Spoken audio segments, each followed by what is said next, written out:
So we need to figure out, now that we know the unit circle and radians, how to figure out trig ratios in terms of radians. Now remember, radian is just an angle. You can easily think about it as a rotation around a circle, just like a degree, okay?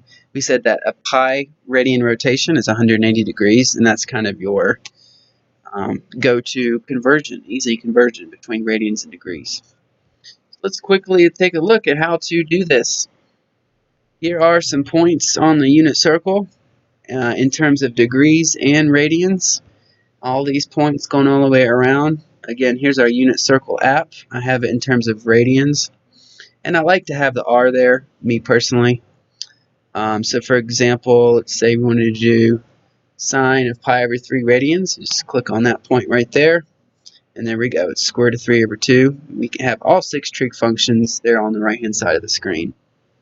Now, how do we figure that out? Well, it's actually pretty easy now that we know the unit circle in terms of radians. So let's do an example. Let's say we have secant of 11 pi over 6.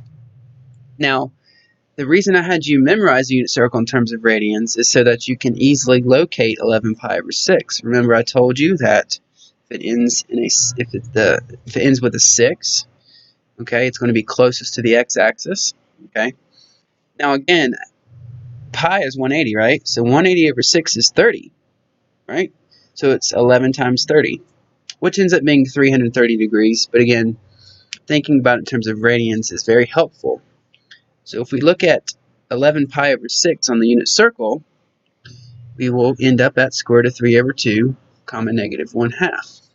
Okay, which is same as 330 degrees. That's going to be our x and y coordinate. Okay, so pull up our unit circle app and go to 11 pi over 6. There it is right there. And again, if you want to bounce back and forth between radians and degrees, you can see that that is 330 degrees, the point we're trying to touch, which is the same as 11 pi over 6. And there's our point, okay? If you don't like the R, you can take it away, but we still know that means radians, okay?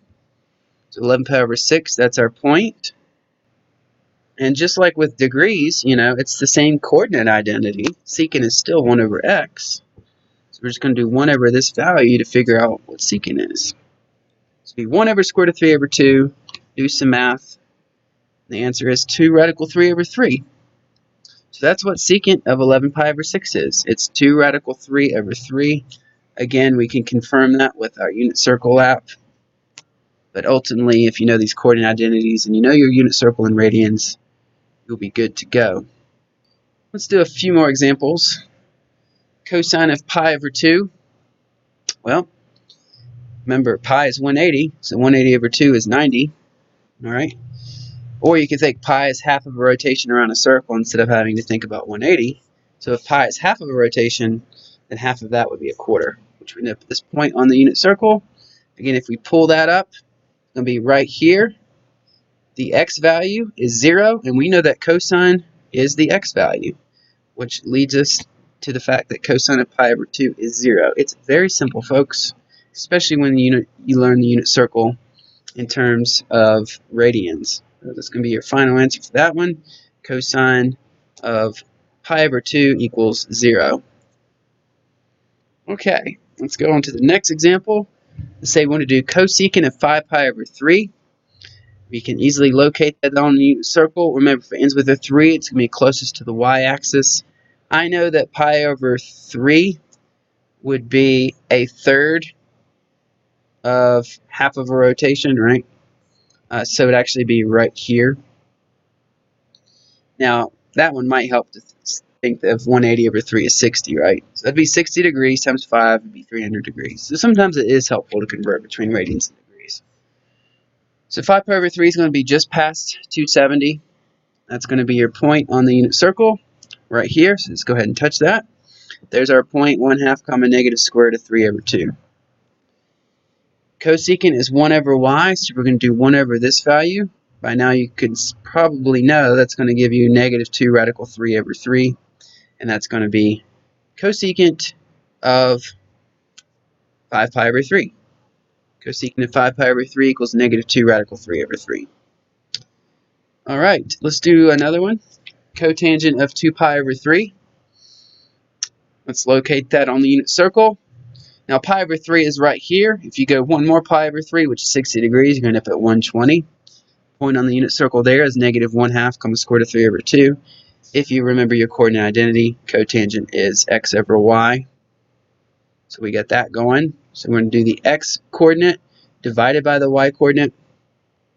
Do some keep change flip. So you get negative 1 over square root of 3, which becomes negative square root of 3 over 3. So cotangent of 2 pi over 3 is negative square root of 3 over 3. Again, we can confirm that with our unit circle app.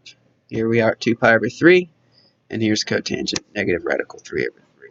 Another shortcut before I let you go, cotangent is going to look like some variant of square root of 3 over 3 over positive or negative when it's closest to the y-axis. It will just be square root of 3 or some variant if it's closest to the x-axis. For example, right here at 5 pi over 6, it's just negative radical 3.